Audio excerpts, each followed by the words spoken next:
Maithili star singer Anil Yadav को presented by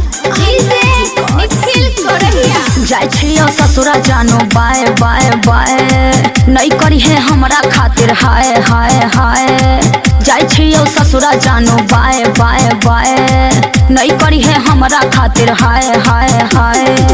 जिए के पड़तो तोरा अब हमरा बिन हाँ हाँ जिए के पड़तो तोरा अब हमरा बिन कि तोरा ससुरा में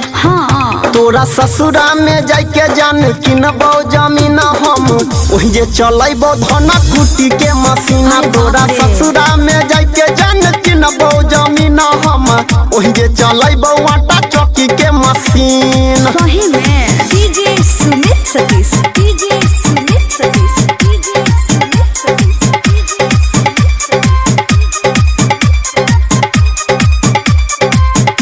डीजे निखिल मोहब्बत वाला खत्म कर जिए तू जिए देना यार रे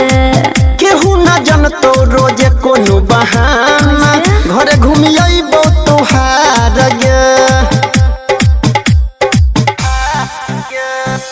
खुज जाते पोल हमर हो जाते डरामा सबके मिलल छै भतार रे लू चल फुआ के तोरा ससुरबा बना के रखबो हम यार गे करिहे न कोनो क्रिएट राजा सीन करिहे न कोनो क्रिएट राजा सीन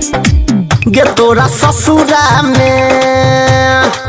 हाँ तोरा ससुरा में जाके जान किनबो जमीन हम वही जे चलैबो धना कुटी के मशीना तोरा ससुरा में जाके जान किनबो जमीन हम वही जे चलैबो आटा चक्की के machine. Presented by Arya records DJ Nikhil Korahiya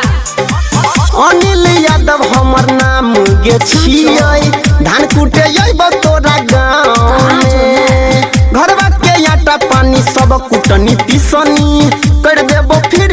के भाव में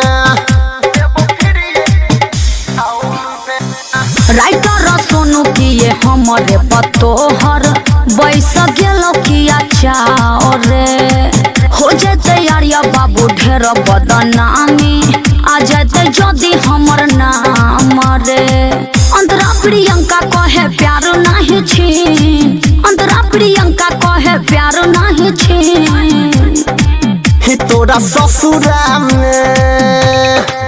हाँ तोरा ससुरा में जाके जान किनबो जमीन हम वही जे चलैबो धना कुटी के मशीना तोरा ससुरा में जाके जान किनबो जमीन हे गई वही जे चलैबो आटा